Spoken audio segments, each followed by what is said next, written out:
Well, hi guys, and welcome to another episode. In today's video, I'm going to be talking about an interview with Dave Mack, so at Zero Carb, who's quite well known in the low carb keto carnivore space, with a doctor slash dentist, Dr. Abs, who is supposedly revealing shocking evidence for carnivore. Let's go back to the start of the video. I've tried to record this a couple of times. If the lighting's a little bit off, I apologize. It is very bright outside. I do not have a screen on that window because it's above the void space, and it's very, very annoying. So hopefully the lighting isn't terrible on my side. I think I'm just going to have to try and make do. Uh, does Dr. Abs and Dave Mack inadvertently, whilst trying to argue for the carnivore diet, do they actually provide evidence against the carnivore diet? I think they might. Let's watch the video. And these are objective measurements. And that's the key. It's a measurement. It's not an opinion. It's a measurement, an empirical measurement. And then I realized, well, there's ways to actually measure diet and what. Kind of. We'll let him get to it later on in the episode. But yes, it's always very important when we're talking about these things to, I think, like Dr. Abs is saying, really important to provide evidence, not opinion. So nowadays, we strive for evidence-based medicine. Unfortunately, all too often, it is still eminence-based medicine. And you need look no further than simply on YouTube.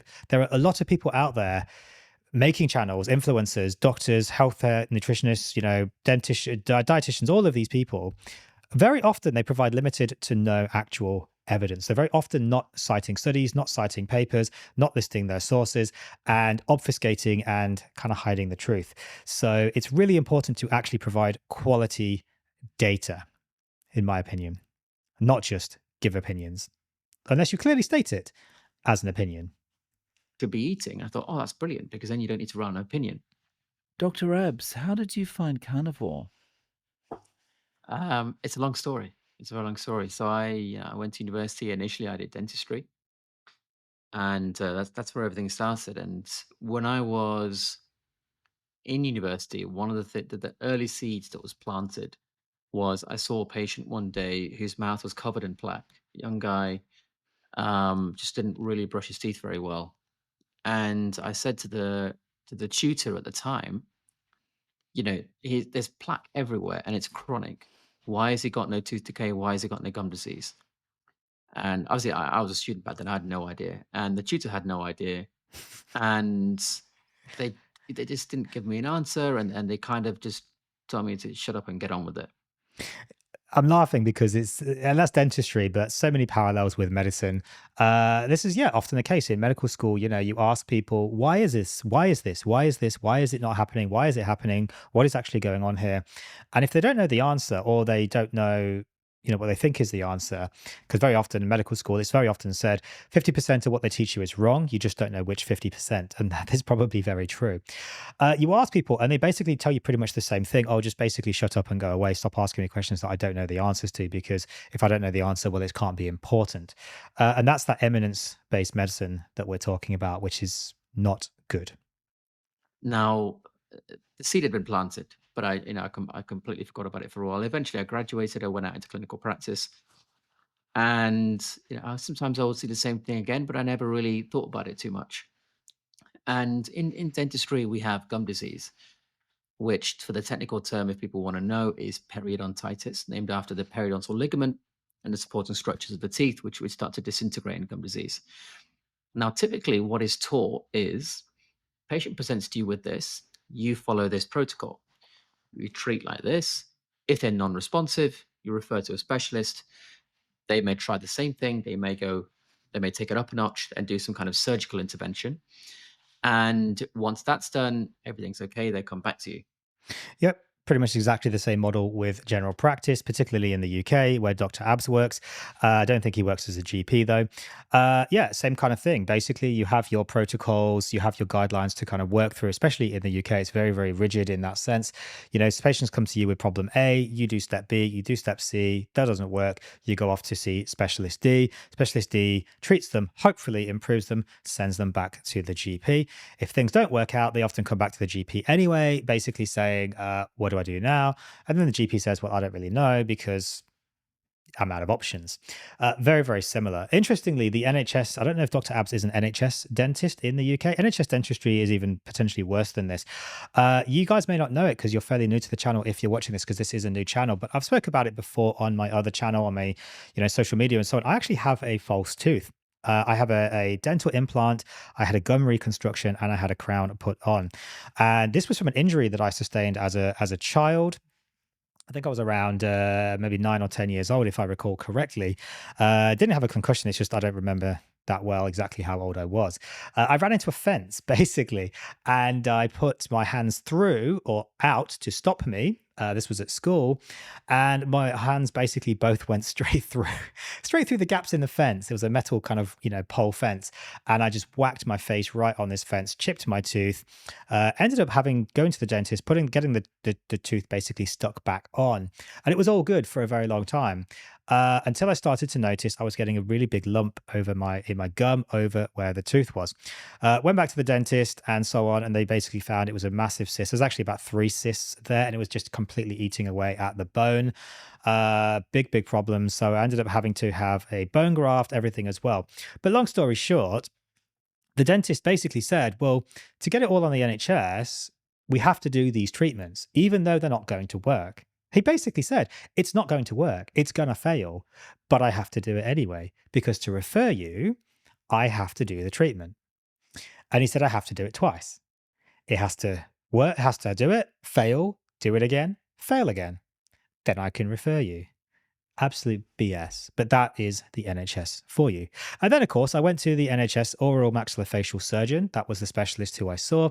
And basically they said, yeah, we can take the cyst out. You'll probably lose the tooth, and also it probably won't work. What you really need to do is have the entire thing taken out, cyst, tooth, everything, gum reconstructed, bone graft, everything, but the NHS won't pay for that. Happy days. Now, later on, I got it done in Australia. Cost me quite a little bit of money, but it needed doing. So I have a nice tooth now, but it is a false tooth at the front. If they do that and it still fails, there's really not a lot you can do apart from keep trying. So they just become one of these eternal patients, just go round and round and round and round. And we've all seen them as dentists. And as doctors as well, we unfairly, I don't refer to patients like this, but some doctors still do, calling them heart sink patients, because there's just very little you can actually do for them. And it does just make your heart sink a little bit. They seem to just get lost in that system, just rotating around all these different doctors and things. And no one can really ever find anything to help them, unfortunately. Just everything seems to fail.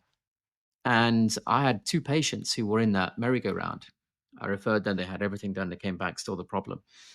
And they said, look, I've had enough. I don't want to keep going. And I said, look, that's fine. I do get it. I don't blame you. And then different patients, different time periods. But 6 months later, roughly, they came back for a checkup. And for some reason, everything had cleared. There was no gum disease. All the gums on her teeth were rock solid and tight. There was no looseness, absolutely nothing. There was no issue anywhere, no tooth decay, no new gum disease. I'm laughing because this is pretty much what happens to me. I have impacted wisdom teeth, both sides at the lower side. And I went to my dentist, and they kept saying to me, look, they're basically decaying. They need to be removed, et cetera, et cetera, et cetera. I didn't want to get that done.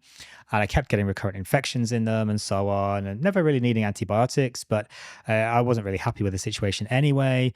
And I pretty much resigned myself actually to getting it done at some point. And then I went on the carnivore diet, and the problem completely went away. And my dentist was actually gobsmacked, and basically just couldn't explain exactly this story, could not explain how this actually happened. Like, how did this happen? How did you get rid of your tooth decay? How did you basically sort this problem out? More to the point, my impacted wisdom teeth are slowly but surely getting less impacted. They are actually moving, which as an adult is theoretically almost impossible. My dentist was just like, I don't know how this is happening. But it did, and it is still happening, even despite I don't do a strict carnivore diet anymore. And we'll come back to that later. That's an important point. We'll come back to that. And that was completely against what the protocol said. If you stop treatment and you've got active problems, things are going to get worse. It's just a given. And this is where you have a choice as a doctor, as a dentist in this case. Do you actually look at that and say, oh my God, like you've treated the untreatable, you've cured the incurable. How the heck have you done this? This is unbelievable. This is absolutely incredible. I must know more. Or you can take the route that probably 99% of doctors and dentists are going to do and just say, oh, wow, that's really interesting. Okay, next patient. Unfortunately, happens a lot. It just doesn't happen that things spontaneously disappear to that extent by themselves after treatment had failed. And I thought, what the hell's gone on? And back then, one of the two, one of them said, I went keto. I didn't know what that was. And another one said, I went carnivore. I didn't know what that was. I thought, So keto, in this case, gave the same benefits as carnivore. We'll come back to that. having a bit more steak with your chips or something like that. Yeah, the first time I heard a patient talk about the carnivore diet, honestly, this was me pre-carnivore. I was doing low carb and keto, but to me, carnivore, I'd never even heard of it. And when someone told me they were just going to eat basically like 90+% meat, pretty much just only meat, I was horrified, honestly. And I was just like, oh, dude, you're going to die, like your cholesterol, all these other things. Because I was still in that mindset, even though I was doing low carb and keto, I was still kind of in that mindset of like plants are kind of good. I was never vegan. God no. And I tried vegan diet for one meal and it was disgusting and never again. But I was never vegan, never vegetarian, never promoted that. And I knew there was obviously a bit of stupidity around those diets because I mean, literally B12 is the ultimate reason not to do a vegan or vegetarian diet because without supplementation, you will die. Pretty much says a vegan diet, vegetarian diet is pretty much stupid if you're going to die following that diet. Pretty much not compatible with human life. But I was still teaching people to eat some plants, plant rich diet, not plant heavy diet, but plant rich diet. Eat a rainbow, all those kinds of things. And yeah, my approach was like, what the heck is carnivore? Like, that's just stupid. You're going to die. But obviously, I learned a little bit more since then. I I thought, What the hell is that?" And then I didn't really pay too much attention because I thought they're just flukes. They've done something or they've lied or something. I always refused to believe it. I'm embarrassed to say. But then Yeah, that was kind of my approach with my first patient as well. I just kind of couldn't believe that they were curing all these issues that I just had no explanation for. And yeah, I still couldn't believe it. Sad to say. started reading into things a little bit. I started reading into a guy called Weston Price, who I'm very lucky to have found, which I'm sure many people in around this community and health sphere will have heard of. And for those that don't know, he was a dentist, and for me, he's one of the royalty of nutrition research. Even though he's not a nutritionist, he's a dentist. But we see things as dentists that it's too long to describe, but we see things before they happen. Yeah, I mean, it's often described dentistry as the window, basically the mouth is the window into the body. Physically, metaphorically, literally, perhaps as well. I mean, for those that don't know, Dr. Weston A. Price, he was a dentist turned kind of nutrition researcher, basically. And you can look him up on Wikipedia and so on, the Weston A. Price Foundation, etc. Basically, what he did was he went to all of these indigenous cultures and found that basically they had perfect teeth, despite no brushing of teeth, no mouthwashes, no flossing, as far as they knew, like nothing like that. No NHS dentistry or American healthcare system or braces or anything of this sort. Yet they had basically completely perfect dentition. How is that possible? This doesn't fit with the Western idea of dentistry and medicine and so on, that we need to intervene because people are just naturally unwell and naturally unhealthy. But maybe that's not actually the truth. Because of the way things are related. And Weston Price, with his wife, he went around the world looking at indigenous tribes because he saw that kids on high fat diets just weren't getting the problems that ones on high carb diets were. And so that's when he went around the world looking at indigenous tribes, and he found that all these tribes with no Medicare, with no NHS, with no whatever medical treatment, no Uber Eats, nothing, they all had perfect skin. I'm not sure Uber Eats is medical treatment, but I see what he's trying to say. Symmetrical faces, and they had perfectly straight teeth. They had no decay. They had no gum disease, and they couldn't work out how that's possible. And looking at that, I was fascinated. So then, I understand now why that is. It's all to do with the diet. Hence why dentistry is so diet related completely, and everything is related to diet. So we end up on that track. It is, but I mean, I've never seen a dentist in 40 years that has even really really remotely almost talked about diet. Yeah, they say don't eat too much sugar, lollies, etc. But they never say, okay, eat more meat. They never say eat more fat. They never say chew more food. They never actually no. To be fair, the dentist we do go to now did tell my kids that they need to chew more food, which is interesting because they eat quite a bit of steak and meat and and so on. They do chew food. We're certainly not mashing it up for them. But this could have been inherited. They're my older kids, and we've only been doing kind of an animal-based carnivore diet now for about 2 years, or hypercarnivore, I should say, to be a bit more specific. My eldest is about to turn 9, so obviously they've been alive a little bit longer than we've been doing that hypercarnivore diet for. But my point really is, more often than not, dentists do not really talk about diet. I'm sure they'd like to, but for various reasons, they just don't seem to. So once I understood that, I then looked more into nutrition a lot.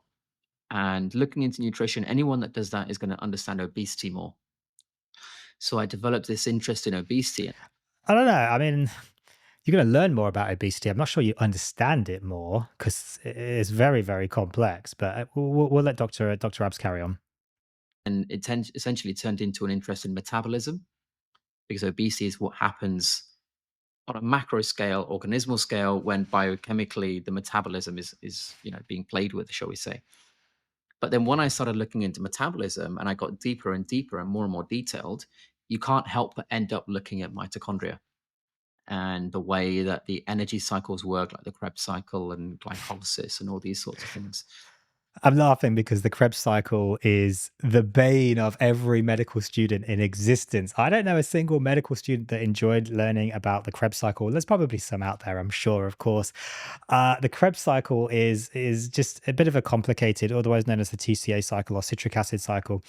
It is, yeah, I don't even remember 90% of it, honestly, because it's one of those things you learn, do your exam, very, very quickly forget because it never really comes up otherwise in like practical kind of real life medicine. It never ever comes up in a consultation. But basically, yeah, it's kind of complex, but we don't need to go into the Krebs cycle today. So then I started looking into that. And that's where I am today. I look into that now. I'm also a consultant in biotech research. I specialize in mitochondrial function and proteomics. So when you look at mitochondria, you end up really understanding aging, diet slash nutrition, and chronic disease such as metabolic syndromes, cancers, all these sorts of things. I think understand might be a bit of a strong word here. I think you learn more about these things and you maybe understand more about them, but I don't think you necessarily understand exactly what's going on. Understand all three of those at the same time without trying to work on any one individually. And so that's what I do pretty much full time now. I treat patients. I'm based most of the time here in London, in the UK. I treat patients for both cosmetic and longevity medicine. And I also teach. I've taught around the world in different universities, doctors, conferences. As we've spoken off air, I've just come back from New Zealand where I taught biochemistry there. I'm off to Norway after this, and I'm doing the same thing there. And I also consult for companies in technological development. So I also work in semiconductor space. We develop medical technology and things like that, and LED technology. So credentials are probably pretty good here from Dr. Abs. So I think it's it's adding gravitas to what he's saying and what he's going to say later on, which again will be important. And then I work with professional athletes, say in the Premier League, Bundesliga, Serie A, all these things for performance optimization as well. And that is basically a extension of cosmetic and longevity medicine, because the way we optimize performance, by making the body basically work as best as possible, is the same as what we do in longevity. By working the body as best as possible, we also eradicate things like diseases and all those sorts of things. So that's how I ended up in carnivore and what I do now for a living, because it all kind of goes hand in hand essentially. Yeah, I mean that's a lot of people in this kind of space, myself included. I do, low carb keto, basically hyper carnivore. I don't say carnivore anymore, animal based diets. With patients with great success for the most part. And I'm not gonna really deny or dispute anything really in that these guys are saying in this video. Bit of a long-winded answer, but hopefully it gives people a thorough picture of why I went from dentistry and how to what I do now. Yeah. So that just seems like you've got an insane schedule.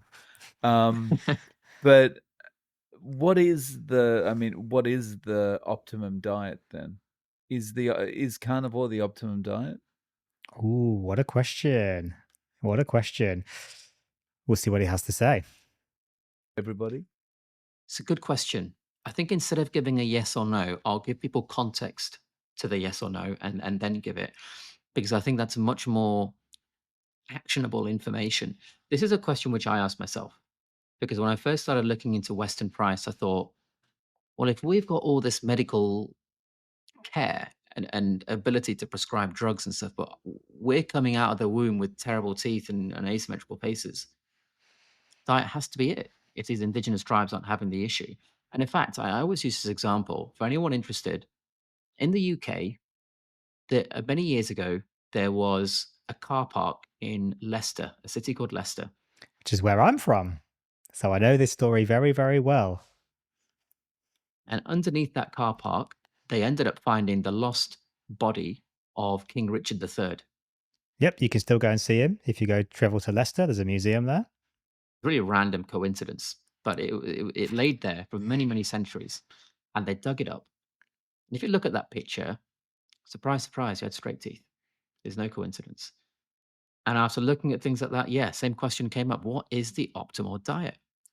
Well, this is a good part to perhaps interject again. And I often say this to patients, and I have to be a little bit, I suppose, careful in a way how I kind of mention this. But historically, right, if we think back through, human history, historically, rich people, and I'm sure to this day, predominantly rich people have not been in the interest of keeping poor people healthy. And the biggest example of this, of course, is slaves, which is, of course, is abhorrent, should be abolished, is abolished in most countries, of course, rightly so. But rich people have not really been in the interest of keeping poor people healthy, alive, yes, to work and so forth, but not necessarily healthy. So if we think back historically, what have rich people typically ate and what have poor people typically ate? Bearing in mind, the rich people had the power, they had the wealth, and they would have hoarded the best food for themselves, given the worst food to the poor people. This wouldn't have been based necessarily on science and stable isotope testing and these other things that Dr. Abs will talk about later on. But it's based on what they just see, observable information. What happens to your body if you eat this food? What happens to your body if you eat the other food? So, rich people, there's a reason we call it rich food. That's not because it's fatty or anything like that. No, it's because the rich people ate that food. What did the rich people eat? They ate fatty meat, they ate organs, and they ate fruit. What did poor people eat? Poor people ate vegetables, they ate grains, they ate probably some salads, they ate bread, rice, they ate potatoes, they ate gruel, porridge, oats. And what are we telling people to eat now? We're telling people to eat porridge, eat oats. This is good for you. This is fantastic. But maybe it's not. Because historically, rich people would have hoarded the food, the good food, the meat, the eggs, the dairy, the fruit, the organs to themselves, left the vegetables and the oats and the porridge and so on, the grains, for the poor people. Something to think about. The issue with this question is it's very opinion heavy. It's very subjective. It's very, well, it can be, I should say. It can be subject to consensus and all these sorts of things. And I thought, well, there's no point having an answer that's subjective because it could be right, it could be wrong. People are biased, people have paychecks, all these sorts of things. So surely there must be a better way than to have subjectivity. Which is the approach I take and why I take umbrage and issue with some influencers who I have called out a little bit on this channel for not presenting evidence, for presenting their opinion as fact and, kind of disguising the truth, being hyperbolic in the way they talk about things and maybe giving half truths as well, because they're not actually giving the actual evidence. Now, Dr. Abs is giving actual evidence in this interview. And there is, and I'll describe to people why you can trust it, and then I'll give the answer. If I was to do a urine test on someone, a urinalysis, I could say with 100% confidence what you may, or let's say you've not been drinking enough water or you've been drinking too much. It's pretty simple to say yes or no to that. And you can't argue because it's right there. You can see it. And if we did the same with a hair test, hence why they use it in court systems and judicial systems, they can take a sample of hair and say, was there cocaine taken in the past 6 months, whatever, depending on the length of the hair. And again, the person can't argue because it's there. It's right in the hair. You can test where it came from. And these are objective measurements. And that's the key. It's a measurement. It's not an opinion. It's a measurement, an empirical measurement. And then I realized, well, there's ways to actually measure diet and what we should be eating. I thought, oh, that's brilliant, because then you don't need to rely on an opinion. And that's where stable isotope testing comes in, which for those people that don't know, if you dig up ancient remains of human skeletons from whatever time period, the collagen in those bones is intact. It's free of water. It's not dry, but it is intact. And just like we have bodies that are well preserved in bogs around the world and in glaciers, some of these bodies actually have hair still in them, and we can measure the hair and see, what happened. Whether they were taking cocaine, which some of them were in South America at least. Yeah, from the cocoa plant, of course, cocaine, coca. And when we take the collagen, we can look at the things that collagen is made of, so carbon, hydrogen, oxygen, all these nitrogen, and we can plot on a chart where they came from. And depending on the pattern on the chart, we can say, okay, they mainly ate aquatic animals, or they mainly ate terrestrial animals, or they mainly ate plants and things. And when we do that, we can measure the diet.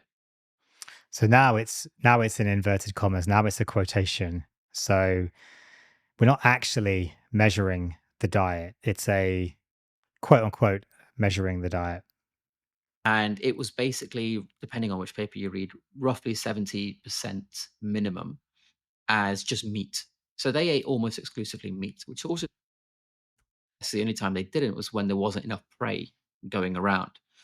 Okay, so this is where we get to the crux of it. 70% meat, at least, minimum. Okay, we don't know the maximum. Fine. But he says 70% meat. And then the next sentence, he says almost exclusively meat. 70% is quite different from 100%. That's 30% difference. That's almost a third. Almost exclusively would imply that that's maybe what, 90, 95%, almost 100%. 70% is quite different. Now, it's still a lot of meat, absolutely, but we know this. We know this is true. A hyper carnivore eats more than 70% meat in their diet, or more than calories, 70% or more of their calories come from animal sources. That's pretty much the definition of a hyper carnivore. And I don't disagree that humans are most likely hyper carnivores. As I already said, vegetarian and vegan diets are basically dumb and stupid because they're not compatible with life, because you need B12. Nobody is swimming out into the middle of the ocean and harvesting these tiny little microscopic algae, which are the only plant life in the world that contain vitamin B12. No, they're eating meat. You go out into the wild, there's no vegetarian, vegan, anything like that. It's meat. You hunt and you kill and you eat. Now, you might also forage a little bit, mushrooms and whatever, of course, yes. But what he's saying here is 70% meat, at least. Okay, we don't know the maximum, but that's not a carnivore diet. A carnivore diet is 100% meat, or maybe some eggs, but basically 100% from animal sources. So as far as the shocking evidence for carnivore, yes, look, this is evidence for a hypercarnivore diet, but not the carnivore diet as it's been coined, as it's popularized, which is almost exclusively 100% meat. And that's what people are arguing. People like Dr. Anthony Chaffee, Dr. Sean Baker, Dr. Ken Berry, they're basically saying we should eat almost entirely, exclusively, basically, in the case of Dr. Anthony Chaffee, only ever eat meat. But that's not what Dr. Abs is saying. The evidence shows that we did. There's more to come. But they were obligate hypercarnivores, meaning if it was available, they would eat nothing but meat. Not entirely sure that's what obligate hypercarnivore means. Again, hypercarnivore refers to just more than 70% of meat from the diet. Now, in terms of that's what they ate, but is that optimum? That's another question. And that's a really key word. Well, you have to understand that carbohydrates just wouldn't have been available like they are today for obvious reasons. No, that's very, very true. We had no international shipping. We had no refrigeration. We weren't shipping in, oranges and melons and lemons and bananas and whatever from South America and wherever else across the world. No, it was, there wasn't even any farming for the vast majority of human existence. Humans have been around for about 4.5 million years in total. Homo sapien about 2.5 roughly million years, I believe. Homo habilis prior to that, and then Neanderthals and so on prior to that as well. So no, we didn't have access to carbohydrates like we have now. Absolutely not, 100%. Also, most likely, carbohydrates were less sweet and sugary than they are now. Because, of course, things have been bred to be sweeter and sweeter and sweeter, bigger and bigger and bigger, juicier and juicier and juicier, and so on, which obviously affects the sugar content. But carbohydrates would have still been around for some part of the year. There would have been things around on the ground, like mushrooms, for example. Now, mushrooms don't have a huge amount of carbohydrate in them, but they are still plant life. And we would have eaten these, assuming you know what's safe. But, look, ancient knowledge, you've been around for 4.5 million years as a culture. You probably know what's safe to eat and what's not safe to eat. You don't need science when you've got 4.5 million years of experience. We've just forgotten all of these things now, of course. So there wouldn't have been access to carbohydrates like we have now, but there would have still been some access to carbohydrates. Again, if we go back a little bit, Dr. Abbs is saying we ate a minimum of 70% meat or 70% from animal sources. Where's that other 30% coming from? Well, you don't really get fat in the wild.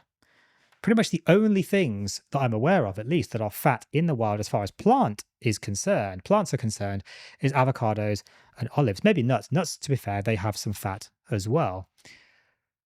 But that's not the same as saying a strict carnivore diet, as is taught nowadays, is what we ate. And people out there are telling us that that's what we did, that's what we ate. No, that is not true at all. The evidence shows us that's not true.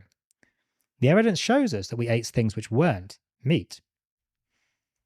And so would they have been, a couple of weeks in the year when it was summer and fruits were growing? Yes, I'm sure they probably ate a few. Couple of weeks a year? I mean, probably a couple of months a year, more likely than just a couple of weeks. But again, bear in mind, I mean, there were no strawberry fields, there were no banana plantations, anything like this. It was basically foraging and so on. And there would have been plenty of people to be foraging. It was less sweet and less sugary and all those other things, of course, but probably a little bit more than a couple of weeks. And that allowed them to put on some fat for the winter. No. Which is exactly what I tell patients. If you go on to, high carbs for 2-3 months of the year, which may have been historically what we did, there also would have been fattening up for the winter, which we don't really want to do nowadays. We don't need to do that nowadays. At least most of us don't want to or need to do that, thankfully. Some people, they may still, but most of us don't need to do that. So I'm not saying that we should eat a high carbohydrate diet. Absolutely not. I'm definitely against high carbohydrate diets. Most of my teaching is low carb, keto, and into the carnivore space, just not a strict carnivore diet anymore. Optimum. Well, our genes that we have today, they were being selected when we were evolving. We can take it back, 4.5 million years ago. And that is the time when we can do these stable isotope tests and figure out what they actually ate. In other words, the diet of that time is the diet that our current genes in 2024 have been selected for. So yes, it is optimum.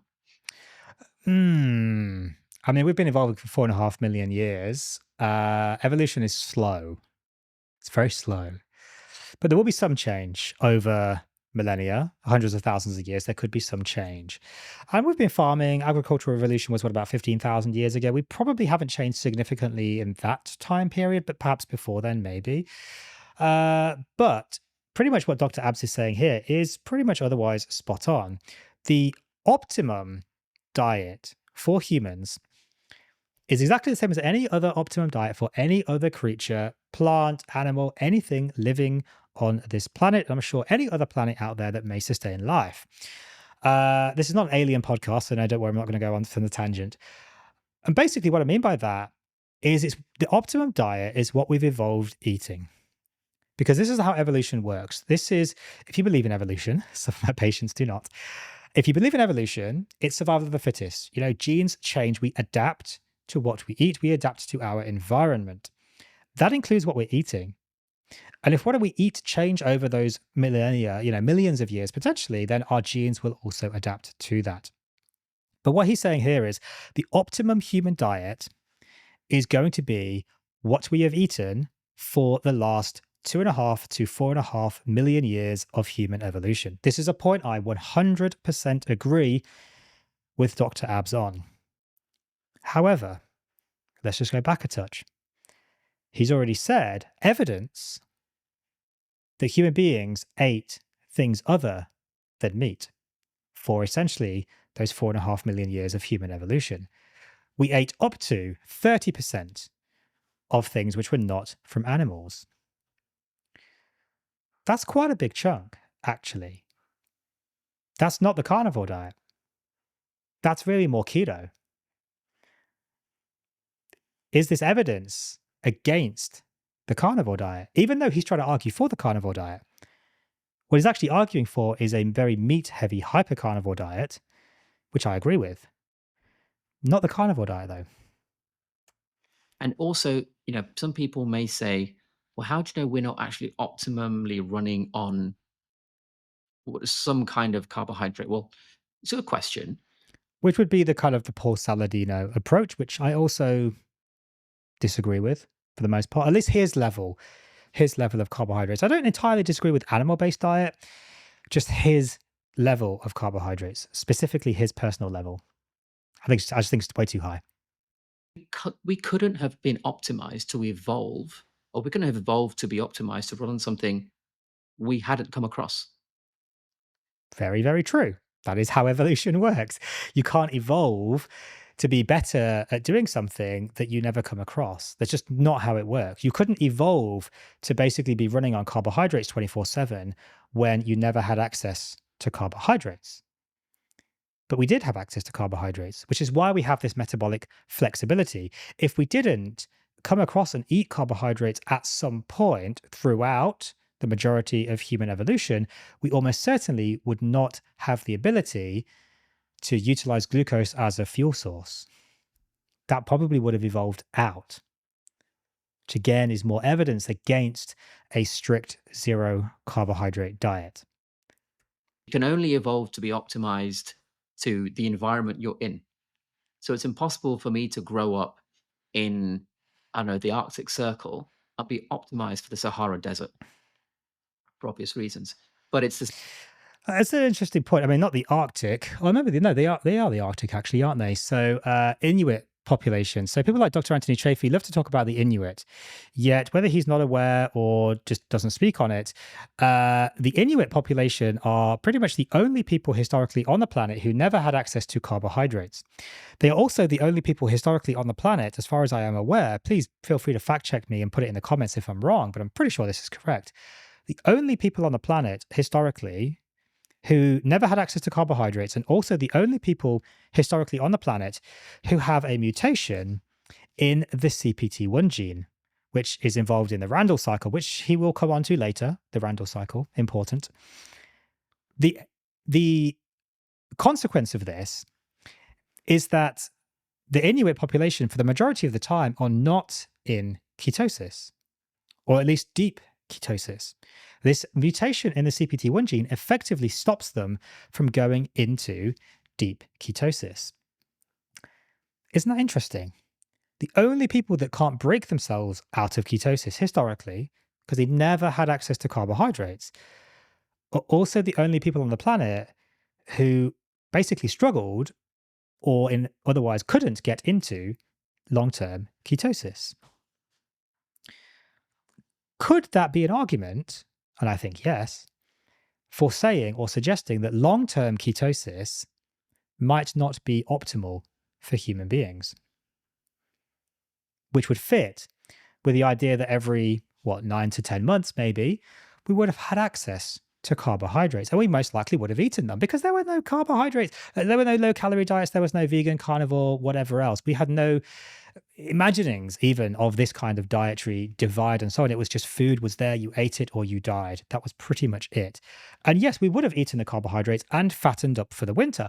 And we may have got metabolically unhealthy, insulin resistant, etc. And this would have been a benefit to putting on more weight, which we would have needed to do. We don't want that nowadays. And I'm not advocating for carbohydrates at a high level. I advocate for a small amount of carbohydrates, like 20 to maybe 40, 50 grams a day, perhaps. Much more of that ketogenic diet rather than the strict carnivore. For food as well. So that is what our ancestors actually ate as a measurement, not an opinion. And we can say it's optimum because that they're still the same genes that we have now, if that makes sense.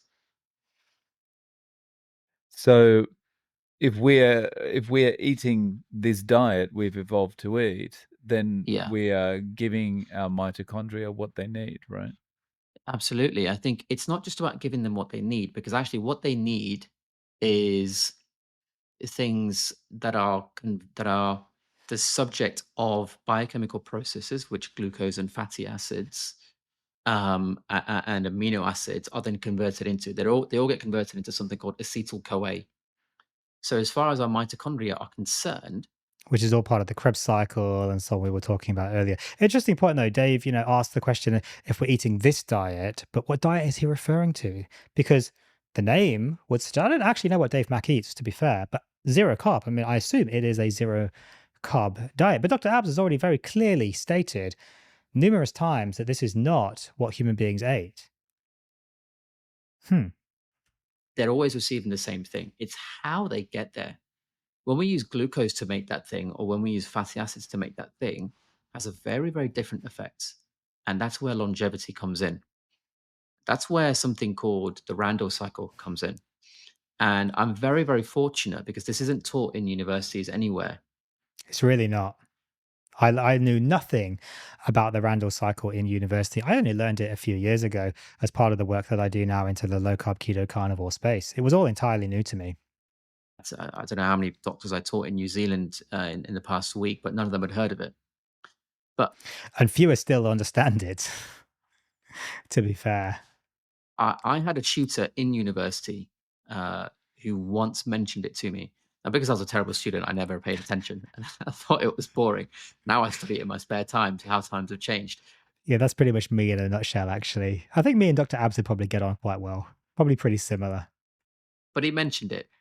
And when I started to look into Western Price, I remembered what he said. And he wasn't an expert, but he told me the rough gist of it. And I looked at that back then. So I've been studying this thing for many years. I'm not an expert because every time I look at it, I learn something new. And even most of the experts, quote unquote, often get bits wrong as well or incorrect interpretations. Again, I am not an expert. Absolutely, God, no. But I also know when some people are also saying things slightly wrong as well. Just people look to someone like Professor Bart Kay or Eddie Goki. They know way more than this than I do. But they still get it wrong sometimes, at least the interpretive parts. Because I have quite broad interests. But this is where the longevity aspect comes in. Yes, we're eating that particular diet, but how we eat it makes a difference to our longevity. And essentially, if we're using glucose versus if we're using fatty acids, the processes that end up with acetyl CoA to feed the mitochondria are slightly different. Correct. Absolutely correct. You guys can go look up the Krebs cycle if you really want to. Actually, let me just bring it up on a page here. So just so you guys can get a little bit of an idea about the Krebs cycle, let's just do the Wikipedia entry, and let's just show you this picture here. It is complicated. It's not entirely even on the screen. Let's go back to the small picture.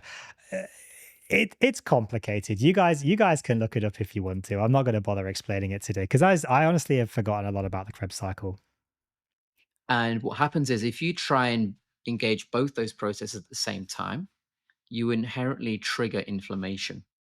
I've Mm. taken a lot of information that, by the way, and compressed it just so this isn't a 6-hour boring lecture. But And there's many papers on the Randall cycle and Krebs cycle and so on. So I'd have to fact check that because I'm not an expert in the Randall cycle at all. I'm not entirely sure if you try and use glucose and fat, fatty acids at the same time, that you'll just inherently trigger inflammation. That's, I think, slightly somewhat of an interpretation and shortening. But anyway, we'll let him carry on. Becomes very inflammatory. And so when you have that inflammation, you also have the possibility of locking out glucose from the cell.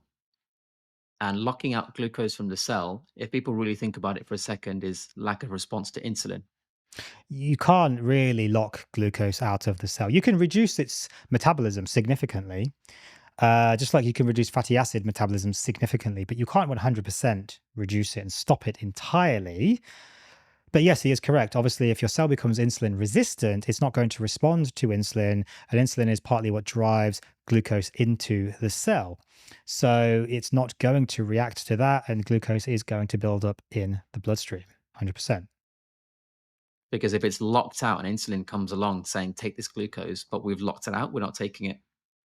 And that's why the glucose stays in the blood for longer. When it stays in the blood for longer, then obviously we term that in allopathic medicine as the label insulin resistance, regardless of whether it is or not, which I don't think it is, but that's the label we give. Which is generally considered to be bad. I mean, the broader term would be metabolic dysfunction or glucose dysfunction.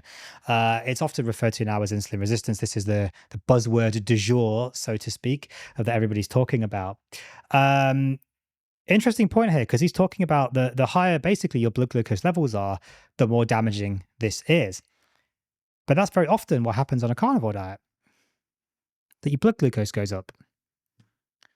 Yet we have people like Nutrition with Judy Cho, Dr. Sean Baker, Dr. Anthony Chafee, Ken Berry, all these big people saying that, no, this is perfectly fine, don't worry, because carnivore. Yet we've got someone actually looking at the evidence and saying that a rise in glucose is bad. But then this bioenergetic process of trying to process everything to feed the mitochondria has led to that blood glucose level going up. And therein lies one of the first steps to chronic disease of many kinds in Western society, hence the longevity aspect of my career now. So rising glucose leads to chronic disease and worsening longevity. Yet we are led to believe that a rise in glucose on the carnivore diet is perfectly fine because they say so. Okay. Once that is in there and we have an elevated blood glucose, if that's done chronically, then we have diabetes. Which is what will happen almost certainly on the carnivore diet, a strict carnivore diet. I've seen this numerous times, glucose going up, HbA1c going up. And I've not seen it come down unless people add in some carbohydrates, interestingly. Again, he's saying chronically elevated blood glucose is very damaging for the body. Yet we're led to believe that that's okay on the carnivore diet, just because it's carnivore. Type 1 or type 2, depending on the pathophysiology. And if that's left in there, then that's going to affect the circulation system, damage the cells of the circulation system. So the lining, the blood vessels, all these sorts of things. And the glucose sticks to these proteins and affects their ability to do their job properly. Yep, glycation. So everything he's saying is 100% correct. 100% correct. I do not disagree with anything that Dr. Abs is saying in this segment at all. But again, we're led to believe that a high glucose on the carnivore diet is perfectly fine, yet it comes with all of these problems. The other part of this is he's talking about blood glucose, not carbohydrate ingestion, not glucose that we eat, glucose in the blood. Now, yes, of course, there's going to be a translation there. The more glucose you eat, more likely, the more glucose is going to end up in the blood. But that's not an entirety. If you have much more muscle mass, you can effectively soak it up a lot better. Muscle acts like just a gigantic sponge, basically. The other thing is, of course, if you're exercising a lot and burning off that glucose, you may not get that rise in your blood sugar as much as you would otherwise. Now, again, I'm not advocating for a high carb diet. No, absolutely not. But a little bit of carbs, maybe. Can even mutate DNA. Hence why it's locked out of the cell when there's too much to protect the cell. So once that is locked into the bloodstream and left out of the cell, and we have diabetes, when we have chronically elevated insulin, for instance, say in type 2, what happens there is we can get blood pressure as well because the kidneys can't get rid of the sodium. High blood pressure. Yes, there's other factors as well, like nitric oxide production goes down when you're very insulin resistant because insulin mediates that process. Also, nitric oxide is required as part of that process. Nitric oxide is required to vasodilate. The impact of nitric oxide is also less, so you become less nitric oxide and also more resistant in a way to nitric oxide. You get reduced elasticity of arteries, etc., all leading to a rise in your blood pressure. And that, in combination with the glycation damage from glucose being left in the circulation system and the inflammation and all those sorts of things, that eventually can lead to other things like heart disease. I've missed out lots of steps again, but we can get there. So again, he's saying that a chronically elevated glucose is dangerous. Yet this is very often what happens to people on the carnivore diet. So is it dangerous or is it not? And what's different about the carnivore diet that makes an elevated blood glucose just magically fine now? My opinion, nothing. There's nothing special about the carnivore diet that makes a high glucose level suddenly okay. A high blood glucose is a high blood glucose. Higher blood glucose is going to be inherently more damaging. We know this is true. This is basic evidence. Dr. Abs is saying exactly the right thing here. So why is raising glucose okay on the carnivore diet? And once we have those things, we're looking down this road of metabolic syndrome, which is plagued by, which the Western society is plagued by, looking at all these things. And eventually that develops more into towards things like heart attacks, heart disease. People could argue very reasonably that there's a very strong metabolic aspect to cancer as well. We'll come back to that. I'll let him finish in a moment. But again, this is a really interesting point. So not just have I seen lots of people going up on the carnivore diet in terms of their blood glucose, HbA1c also going up as well, which again, carnivore influencers say is because red blood cells live longer, though there is no evidence that red blood cells do actually live longer on the carnivore diet, and B, there's no evidence that that actually increases HbA1c despite the theory. And there's evidence to the contrary, that studies showing that HbA1c does not go up if red blood cells live longer past a certain point. It does go down if they live very, very short, but average plus, so like 90 days plus, or actually about 70 days plus, there's no increase in HbA1c. So again, we are led to believe something that may not actually be necessarily true. Let's let him talk about cancer. Another important point. Because cancer cells epitomize a Warburg effect where they don't use oxygen to respire, they ferment instead. And when you look at the mitochondria in cancer, they're almost like a completely different organelle entirely to a mitochondria outside of cancer, because they're just so damaged you can't even tell that they look similar anymore. And so there's clearly a metabolic aspect to cancer of some kind as well. This is true, but not all cancer cells exhibit the Warburg effect. So the Warburg effect was coined by Mr. or Dr. perhaps Otto Warburg, and then some people liked Thomas Seyfried and things after him.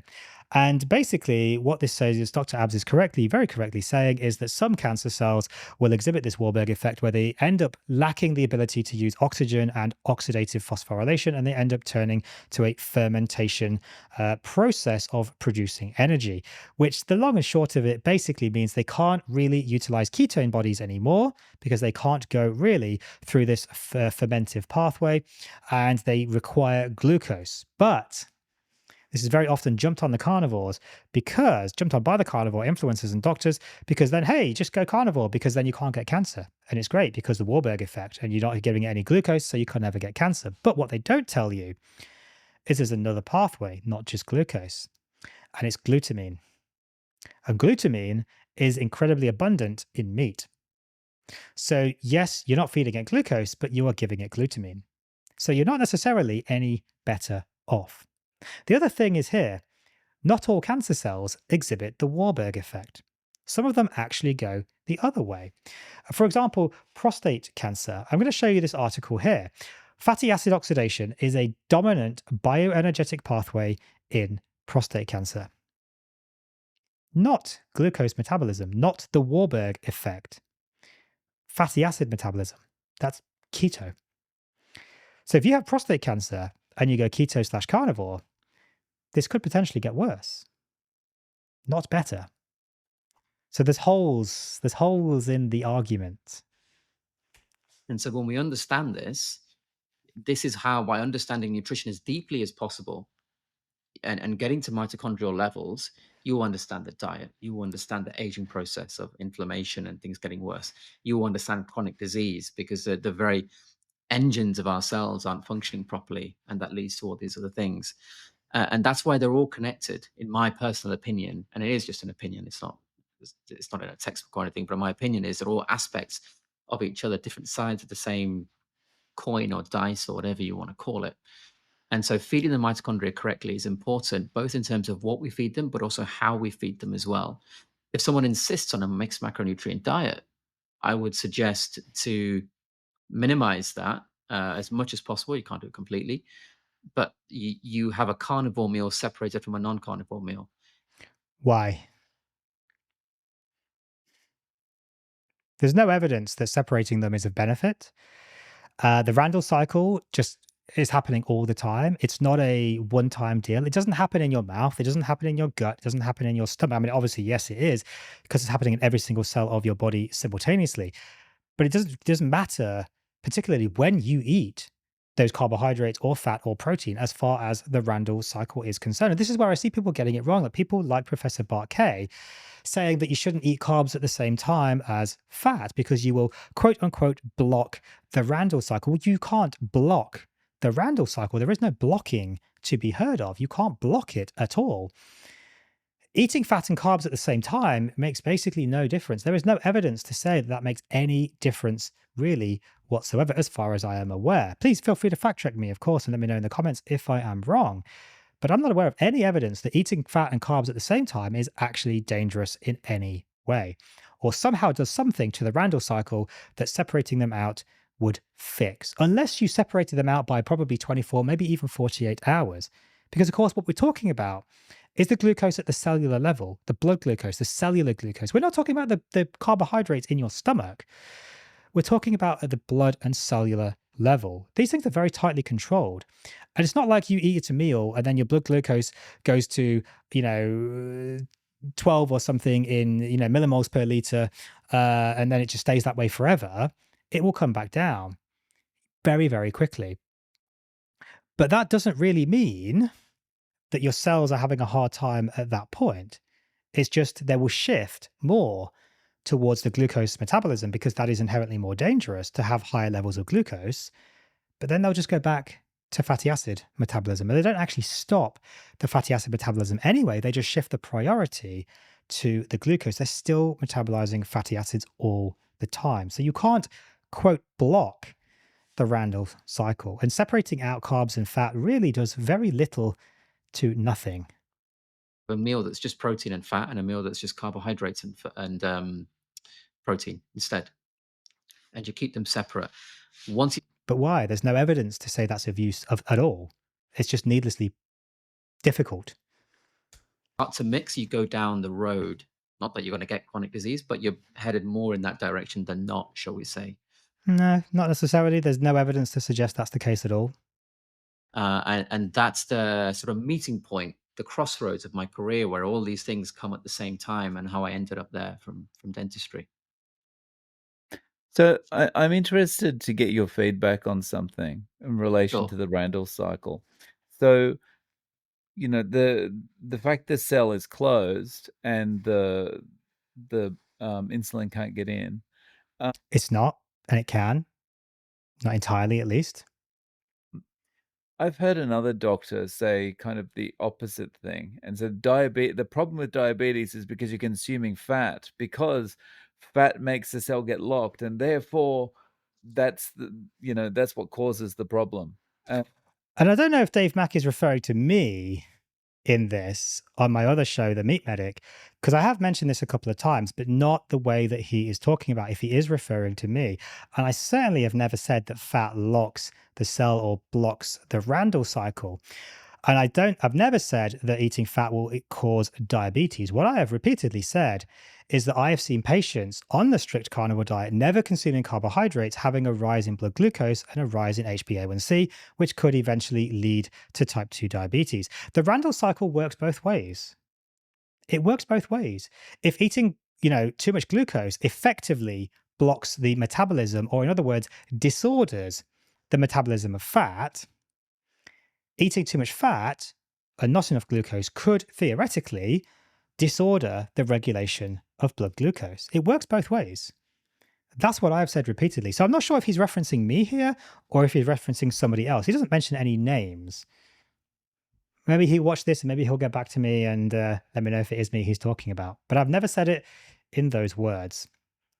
My reaction would be, yeah, but you're consuming sugar or carbohydrate in the first place, so just knock that on the head. But that's an interesting point. If we look at something like Walter Kempner's rice diet, let me bring it up here as well. So now Walter Kempner was a German scientist in the early 1900s, I believe, 1930s. He started this kind of program, the rice diet. And basically, ethically terrible by all reports. But as you can see here, down here, the controversy, but scientifically fascinating. And what it basically showed was that he took out pretty much all entirely protein, all the fat, all the protein from the diet, and pretty much just gave people an almost pure carbohydrate diet. Okay. But what happened? Well, actually, metabolically, people got incredibly healthy. They also effectively cured things like type 2 diabetes. Right? But supposedly, eating loads of glucose is going to give you diabetes. So how does eating carbohydrates cure diabetes? Could it be that maybe people don't actually quite understand the Randall cycle in its entirety? Because it's bloody well complex. I don't understand the Randall cycle in its entirety. God, no. I would never say I do. But I know enough to know what I don't know. And I know enough to look at evidence that suggests the contrary. You've got to look at all sides of these arguments. You can't just say, well, glucose is bad. You've got to look at it and say, well, actually, what the heck is going on here? Because if you just eat glucose, you can also get rid of diabetes. There's more to the story here than what a lot of these influencers and doctors are telling you. Is it a valid argument?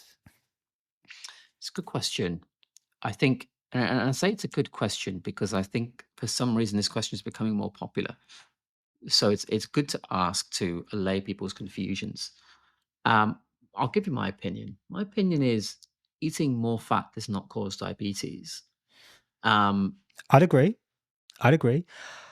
My blood glucose is about 4.3 on average. HbA1c, my maybe slightly higher than that.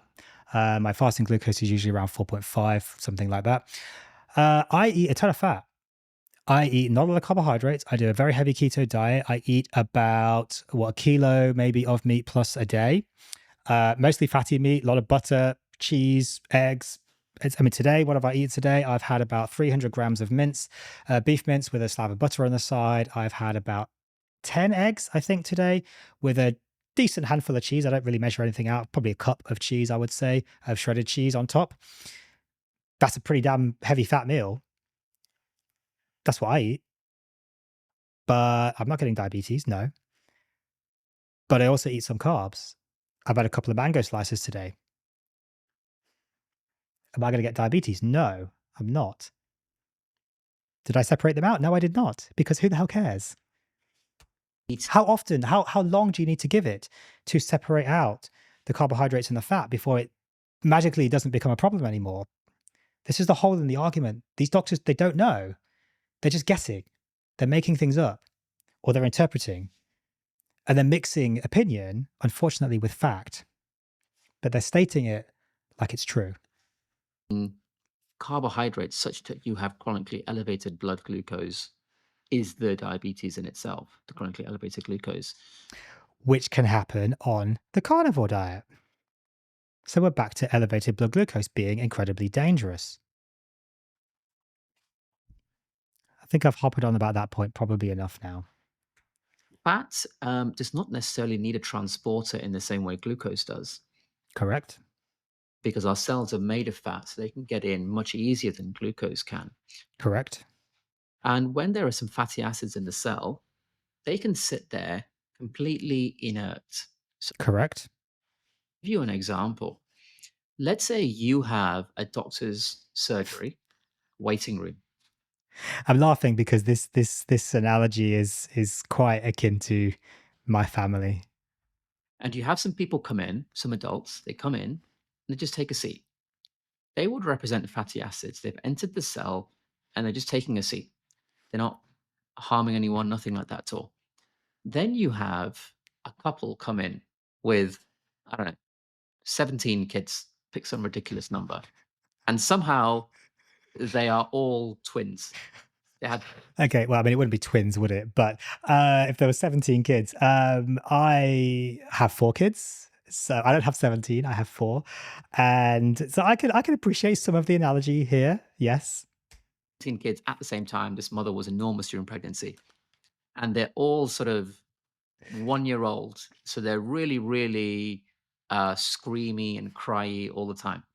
So this family comes in and takes a seat in the same waiting room. Now, these kids are going to be screaming, crawling everywhere. So one of them might vomit somewhere, have a wee, they need a nappy changing. This is literally my life. I got 4 young kids. This is literally my life. Just chaos. And so glucose is akin to that in this analogy. The fatty acids are taking a seat, just reading a magazine, not doing anything. The glucose, on the other hand, can't help but be inherently damaging because it is a type of a sugar. It's a hexose, it's 6 carbons, but it's also an aldehyde. And what happens is this molecule is sticky. Yeah, all of this is correct. I'm not going to debate any of this. This is all absolutely correct. My interpretation of all of this, though, is we're talking about very high levels of blood glucose, which again, I've said often go up on the carnivore diet. Yet we're supposed to accept that this is just perfectly fine. But I'm talking about adding in a little bit of carbohydrate, like 20 grams a day, not the level that these guys are talking about adding in. In terms. The 20 grams a day would be more like, a family comes in with like half a baby, like that would probably be messy, but you guys know what I mean, or like the mum's pregnant or something, like they're just going to sit there and really do nothing and wait their turn, just like the fatty acids are going to do as well. And it can stick to DNA. It can cause mutations there. It can stick to proteins and limit the protein's ability to do what it needs to do. And that's why the body tries to clear glucose first, because the fat will just sit there minding its business, but the doctor will come out and say, "Do you know what? You guys hold it there. You just sit there. Please carry on reading your magazine because I know you're calm and you're nice people. Let me see these kids first so we can get them out of here and everyone can relax, and then we'll get to everyone else." Yeah, look, that's all very true. But again, we're talking about blood glucose, not necessarily carbohydrates that you're ingesting. Very, very different thing. And that's what the body is doing. It is trying to clear glucose first because of its inherent glycative ability, its inherent damaging ability, Yeah, all very true. and then it will get to the fat. Typically, what's been said, shall we say, in the scientific community, in teaching for a long time, is we clear glucose first because it's the preferred source. Which is probably not true. I'll let him continue. Well, how do you know it's preferred when you've never studied someone on a carnivore diet, which hasn't been done? By the time they looked at this research, we had already. But we've looked at people on keto, though there's very little long-term research into keto and very little, if any, that I'm aware of, long-term research into keto on things like LDL going up, lipid subfractions, oxidized LDL getting worse, these kinds of things that I see on the carnivore diet. The thing is, a lot of carnivore doctors are equating keto research into carnivore research, but they're not the same thing. They are very, very different diets.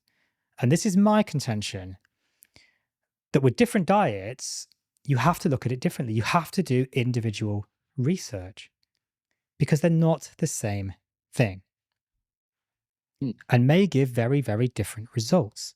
But the carnivore doctors, the carnivore influencers are just banking on the keto research, say, well, keto is really good, therefore carnivore must be good. It must be better. Because if keto is better than low carb, well, sugars are bad, therefore lower is better, therefore carnivore is better. And everything that happens on carnivore is just better because carnivore, which is probably not true. 13,000 years into the agrarian revolution, where plant food is a staple of the Western diet. And let's take the argument that it's preferred. Then, yes, it makes sense that it would clear that first. But then let's take the argument that it's damaging, so it has to clear damage first. Well, by that argument, if that's the case, then it would still clear glucose first. Absolutely, because it's more inherently damaging. This is very, very true. So it's going to preferentially clear glucose. And we clear glucose first. So, how do you know it's because it's preferred and not because it's damaging? Well, we know that it is damaging because we look at HbA1c tests, where this is something that you see on a blood test for those that don't know, and it essentially measures the glycation in that particular person, or an estimation of the glycation. Yeah. The estimation of glycation of red blood cells, which carnivore doctors, carnivore influencers tell us goes up because carnivore.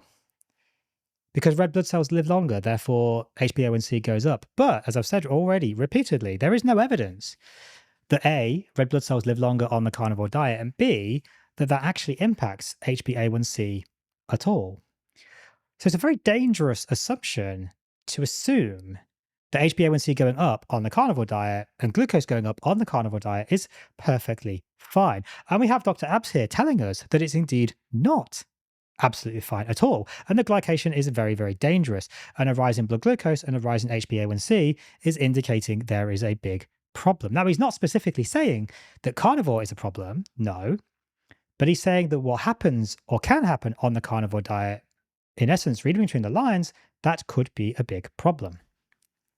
And the glycation is how much of this waiting room has been covered in vomit by these kids.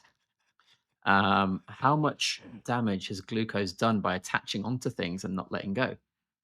And so I personally don't believe that eating more fat causes diabetes. And I would disagree with that, with the utmost respect for whoever said that. But I'll be willing to defend my position. And And I don't know if that was me. And look, Dr. Abs, if you watch this video, by all means, look, I've actually messaged him on Instagram. We'll see if he responds. I'd love to get him onto my main podcast and have a chat to him about this. If this is in reference to me, and it may be not, I don't know. I've never said that. I've never said that at all, that fat will cause diabetes. That is a total bastardization of anything that I have said, if they are referring to me, of course. I don't know if they are. Maybe there's other doctors out there saying that. No, I don't think fat causes diabetes whatsoever. However, what I'm saying is the total absence of glucose may increase blood sugar due to effects on the Randle cycle. And in essence, to boil it down, use it or lose it. Basically, that's how the human body works. And a disordered glucose regulation could come from a chronic absence of blood glucose. It is theoretically possible. The Randle cycle works both ways. that is the easiest to remember analogy. Yeah. That's awesome. And just the fact that you said, glucose is sticky, I mean, that really goes with the kids' example as well, because they're going to have Yeah. sticky hands and all that kind of thing. Yeah. Oh, yeah, look, I've got 4 kids. Definitely sticky hands. When we have sugar, when we eat something sugary, cake or chocolate bars, we have that residue on our hands, right? And you can remember if you're eating something with your hands, like a bit of chocolate, and it is left on there, you just feel that inherent stickiness sometimes. So it's a good, easy way to remember. Whereas if you have, let's say you're eating something fatty, like a bit of steak or something, it's not that it's sticky, your hands are actually lubricated almost. So it's a nice, easy way to remember which is sticky and which isn't. Yeah, yeah, very nice. So when you're in front of a group of doctors or a group of students and you're talking about stuff like this, what kind of reactions do you get, especially if it's doctors that have been practicing for a while? It's a really good question. I can tell you exactly what reaction I get because I've just been doing it for close to a week in Auckland, which is a beautiful country, by the way. It's amazing. Auckland's a city, but yes, New Zealand is the country. It's, I get silence because typically, what I think when people get told these sorts of things, it's, oh no, but dot dot dot. Yeah, but it's the dot dot dot. But the way I do it similar to what I've just described in this interview.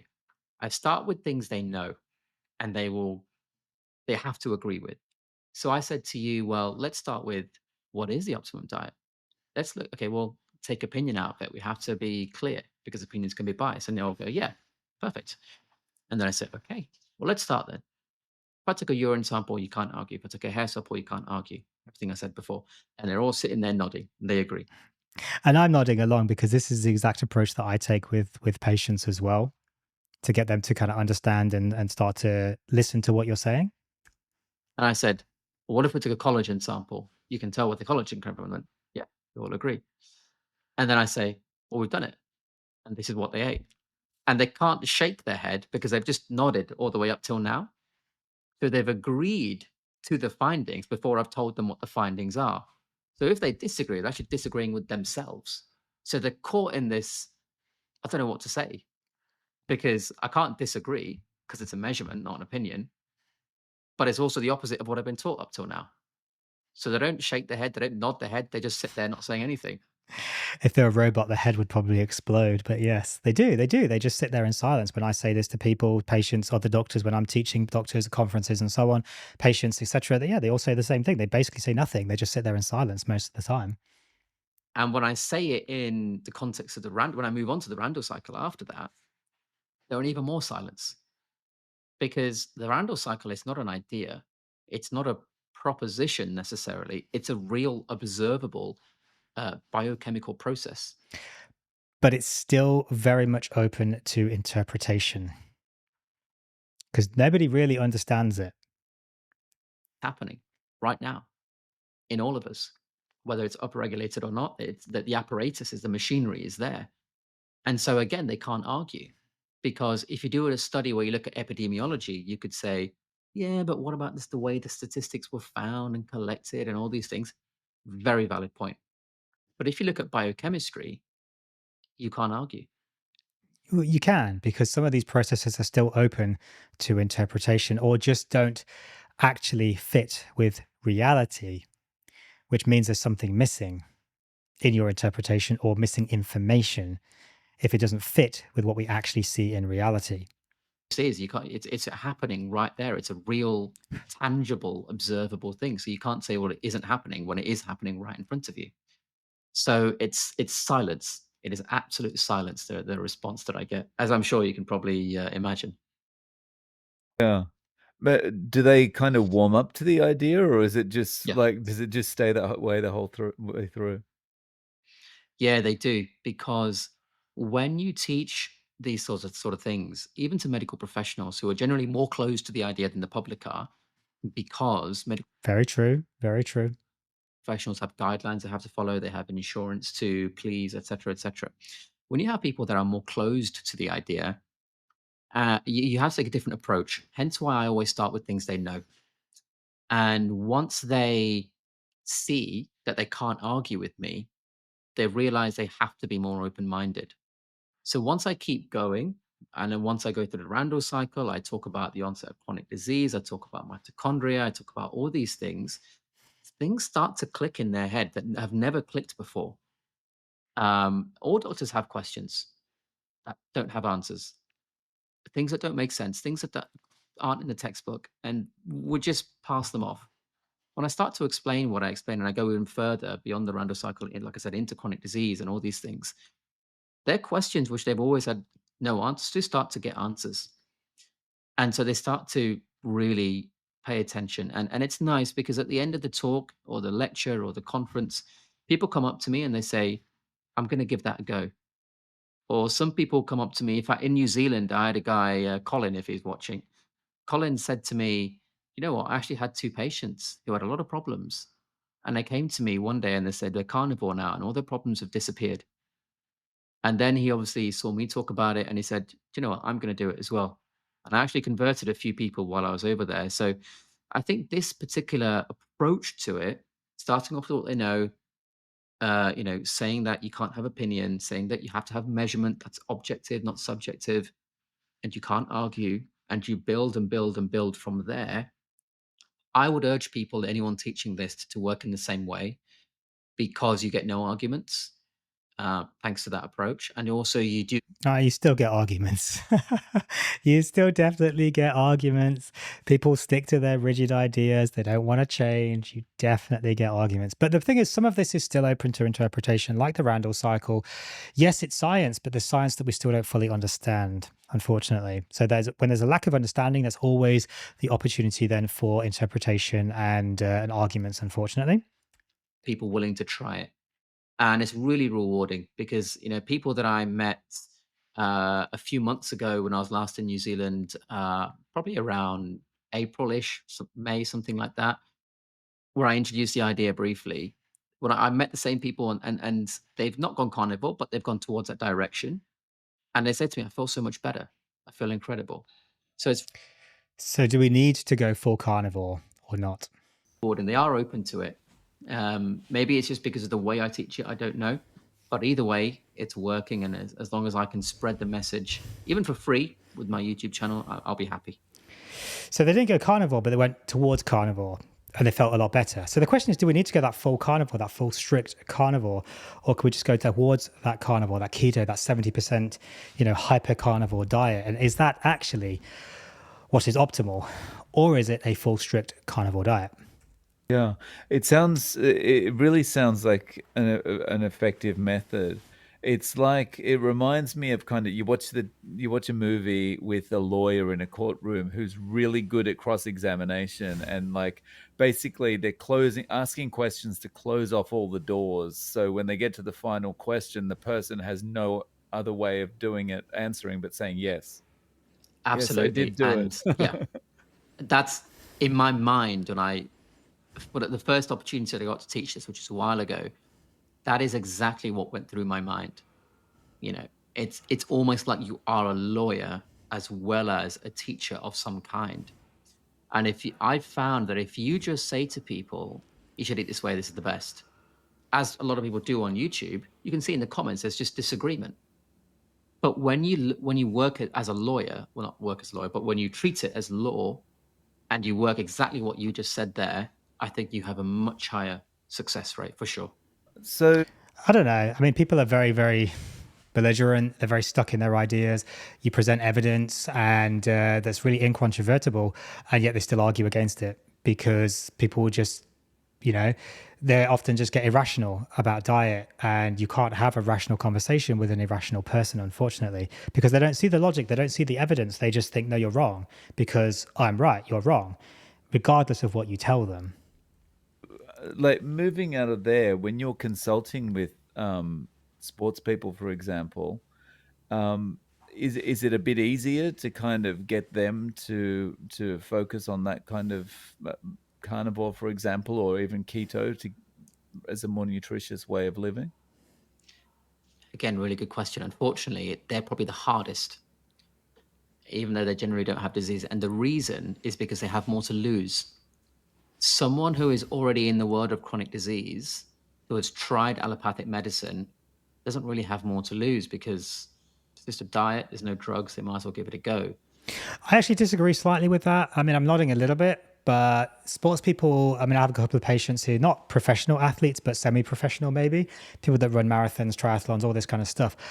They do agree to change, not immediately before a race or anything, but they do agree to maybe look into it and try it out more than the patients who actually have the chronic diseases. The thing with the chronic disease patients is they have less to lose, and but they also have less to gain, I think, in their opinion. And also, they most likely have just been there and done that 1,000 times. And so trying to convince these people to do it again is very, very difficult, because from their perspective, you're just another person in a very long line of people giving advice, albeit well-meaning and maybe entirely correct. But that's not the way that they're going to see it. They're going to see it as just another doctor, another healthcare professional, another person weighing in on their private life, giving them information that they just don't want to hear necessarily, or they're just too fatigued They're too fatigued with all of the constant dietary changes to actually just give something a go.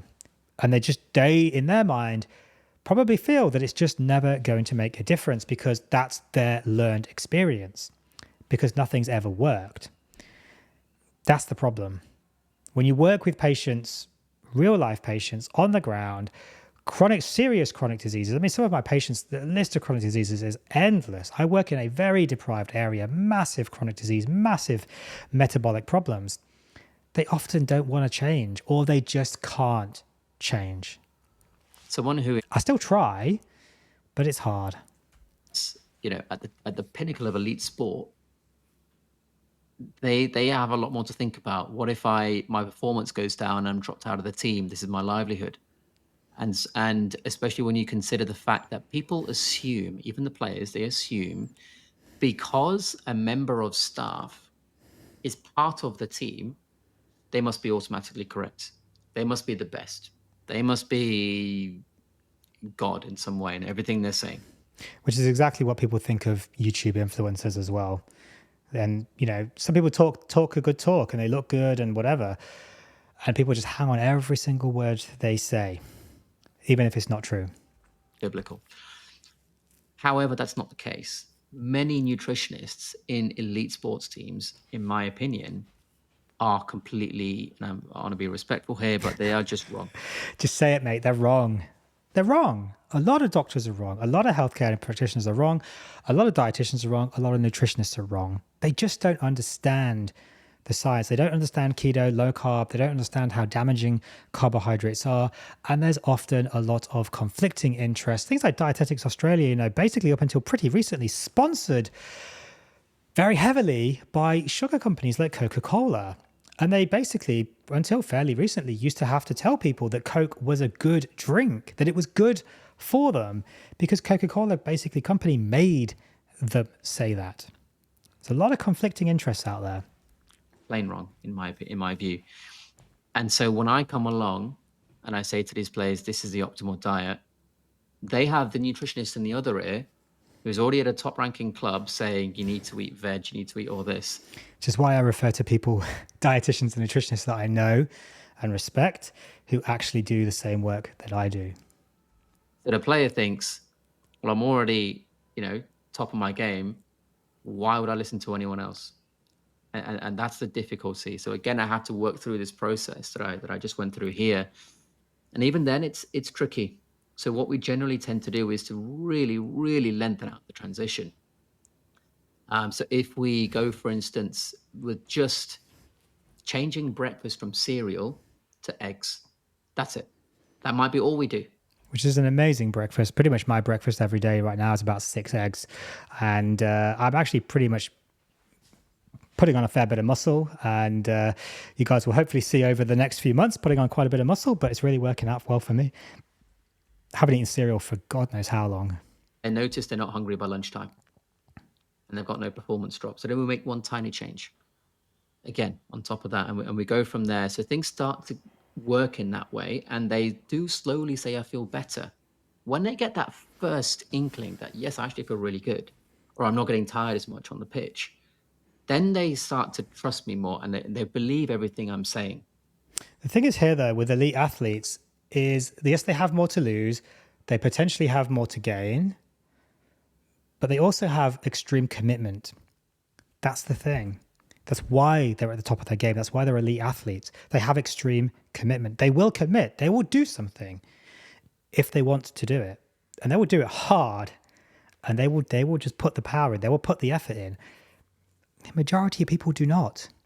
Majority of patients, normal people, do not have that level of commitment. They don't have that willpower. That's the problem. And then they start to do it. And I can't say names because I have non-disclosure agreements. But there are players in the Premier League who are carnivore. Now, they can't say it publicly because the teams are sponsored by people like Lucozade and Gatorade and whatever, which is just liquid carbs, right? So literally. So they can't come out and say carbs are unhealthy when they've got those sponsors. But in private, yeah, they're eating this way. Now, those players may come public at some point. I don't know. I can't say them, but if they publicly say they work with me, then I can confirm. But because of confidentiality, I can't go and say I work with that person of my own accord. However, former England captain Adam Hollioake in cricket, I've just done a podcast with him. I think that'll be out this week at the time of recording. He's just gone fully carnivore, and he said he's never felt more amazing in his life, and he would have done it a long time ago if he could. And that is someone who has reached not just international sport, but captaining at international level as well, with some of the best players in the world at the time. So it's growing. It is growing.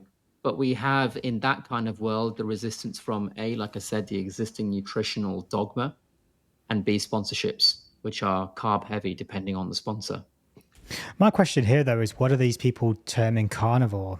And this is a big point, because Dr. Abs has said, well, carnivore is anything over 70% meat, but that still leaves 30% basically carbs, essentially. So what are people actually eating? And this is the confusing point.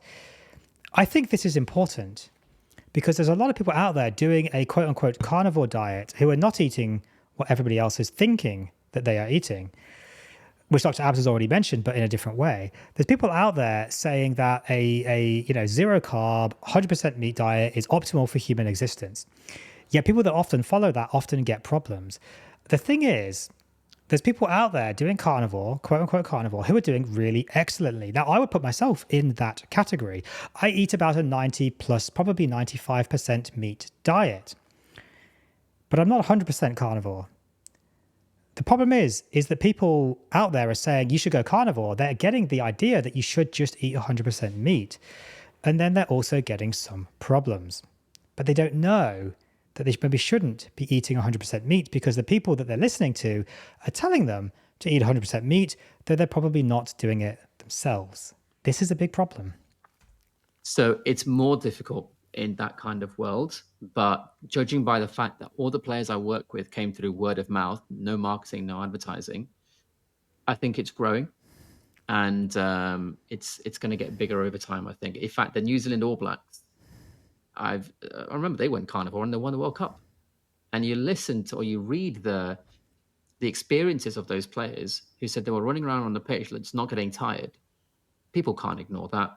It's getting ridiculous now in terms of how good the performance level can be. And if athletes are watching this, I would suggest you do it slow. If you transition quickly, your performance will dip for a few months. Yeah, I mean, keto is likely to give you exactly the same benefits, though. Again, I question, what are they actually eating? Are they 100% carnivore or just 70% carnivore? Before it comes back up. So if you want to work with someone like myself, it doesn't have to be me, anyone, you just need to be mindful of the way you transition. Yeah.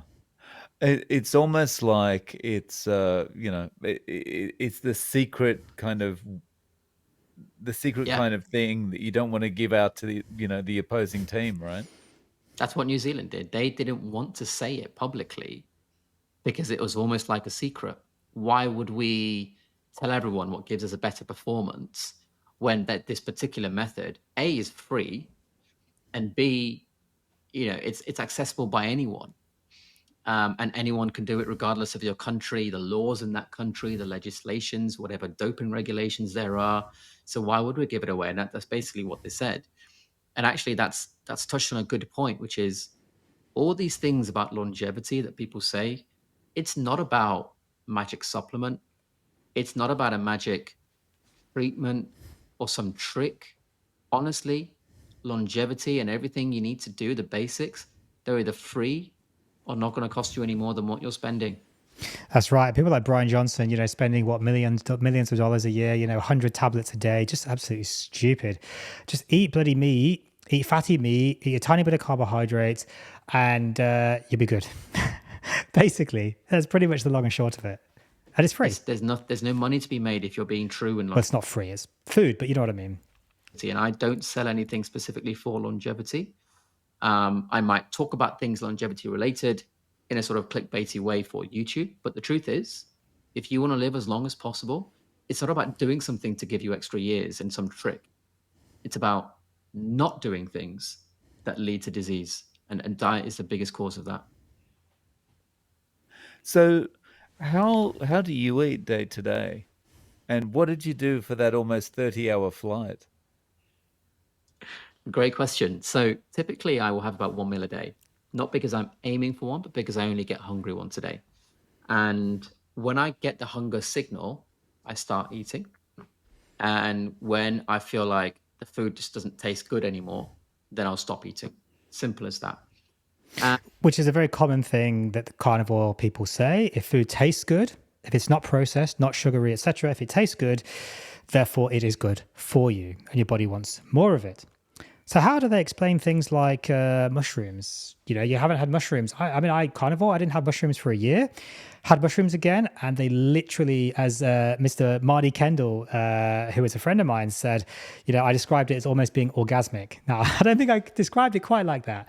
But how do we explain that? If something tastes so heavenly, it literally tasted like manna from heaven, that this is bad for me. And the carnivores, of course, would say, and people like Dr. Chafee famously say, he's told some of my patients that mushrooms will kill you. Obviously, yes, look, poisonous mushrooms will kill you, but even store-bought mushrooms, one can kill you, which is just nonsense. This is reported by many, actually, of my patients who have also consulted him. And how does that make sense? If my body, if it tastes amazing to me, how come, and it's not processed, it's not sugary, it's mushroom. How does that taste amazing? How does, a pea taste amazing when I haven't had peas in maybe a month or a couple of weeks? Why do they taste so amazing? Not even smothered in butter. But then a teaspoon, tablespoon, they don't taste good anymore. Yeah, that means I'm done with it. But why did they taste amazing in the first place? To follow that carnivore logic, they must be good for me. Nowadays, that will come to, on average, let's say 1.5 kilograms of meat. Which isn't 5 pounds. It's about 2.2 pounds per kilogram. So 1.5 would be what, 3 pounds. I mean, I'm slightly semantic. It's about 3 pounds basically, 3.2 pounds maybe. That's quite a lot of food, roughly speaking. And I know that sounds like a lot to a lot of people, but it's not a lot. And I can, again, measure that because I only have a very, very, very slight increase in glucose. That doesn't mean it's a lot of food. It just means that not a lot of food necessarily, but your body's just dealing with it. It doesn't have to give you a rise in blood glucose. If you just eat a kilogram, 10 kilograms of fat, you'd also probably get virtually no blood sugar rise as well. But that's clearly too much fat. Meter. Sometimes I don't even have that. And the way you figure out how much is too much protein is you'll see a glucose increase on a glucose meter. So yeah, interestingly, I mean, when I ate a kilo of tomahawk, my blood glucose went down on a CGM, interestingly. Just saying. That's about right. And that's what I would eat. On the close to 30 hours of flying I've just finished, as of a few hours ago, I had in my hand luggage some C8, which is a type of fatty acid, capric acid. I had it in powder form, liquids and security and all that, so I had to have it in powder form. I got that from theketopro.com, and I also got some electrolytes from there. I'm not sponsored by them, by the way. It's not an advert. It's just being open about what I use. And I also had some dried meats that I got from the Real Food Company in the UK. Why not just eat the dried meats? I'm not sure what the benefits of the amino acids, particularly the electrolytes or the caprylic acid, is.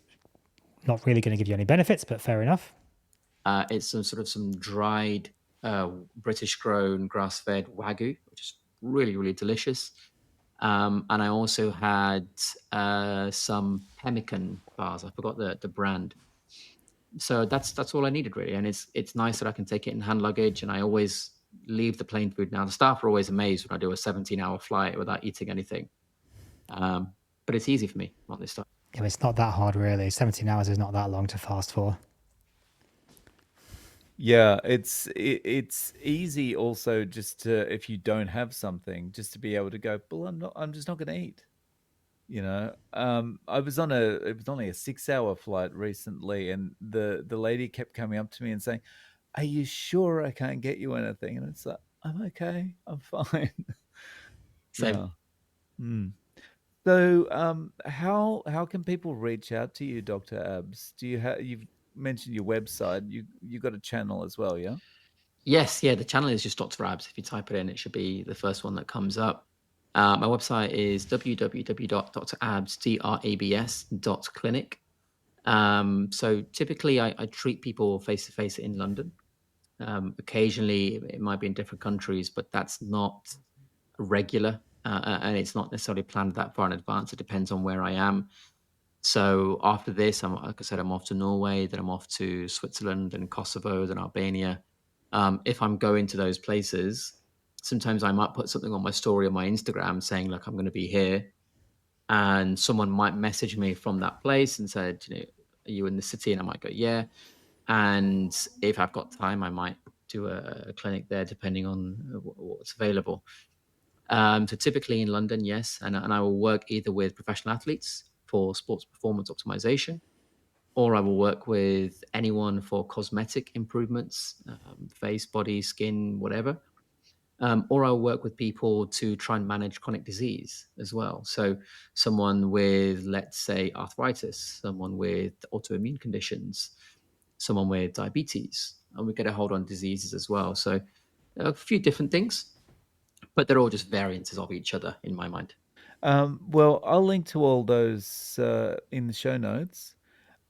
Dr. Rabs, I really appreciate you coming on and sharing your knowledge and experience with us, especially when you've just got off one flight and you're about to get on another one. Thank you so much. You're very welcome, and I really appreciate the opportunity. People don't know this, but I was actually delayed in this interview because the flight was delayed. So I feel really bad for Dave missing. He was waiting for me, but I wasn't there, unfortunately, because I couldn't message him. So we've delayed this by a few hours. So thank you for waiting, Dave, and hopefully this was entertaining and informative for your audience. Hopefully he doesn't get a DVT with all that travel as well. Well, there you go, guys. I mean, if you've listened to the end of the episode, I appreciate it very much, of course. I agree with, pretty much like 99% of what Dr. Abs is saying there. And I think he makes some really interesting points. Number one, it is really important to give evidence, not opinion.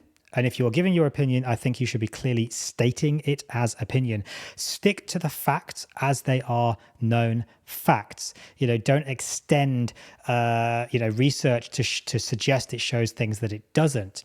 I agree entirely that a hypercarnivore, 70+% meat diet is what we have eaten historically throughout the period of human evolution, 4.5 or roughly million years. There is very good evidence to support that. I also agree with Dr. Abs that glucose is very damaging, and high levels of blood glucose are incredibly damaging as well, of course, and that it can cause issues with things like the Randall cycle, energy production, insulin resistance, etc., etc.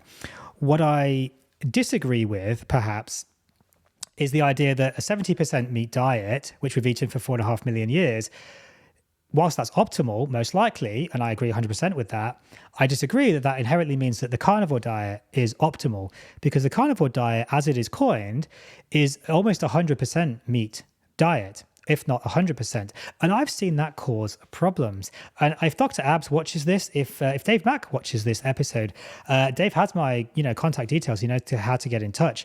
If he wants to get in touch, look, I'll happily come on the shows and talk to you guys about my side of what I think is happening with some of these strict carnivore patients. Anyway, guys, thank you for listening to this episode. I'll see you in the next one.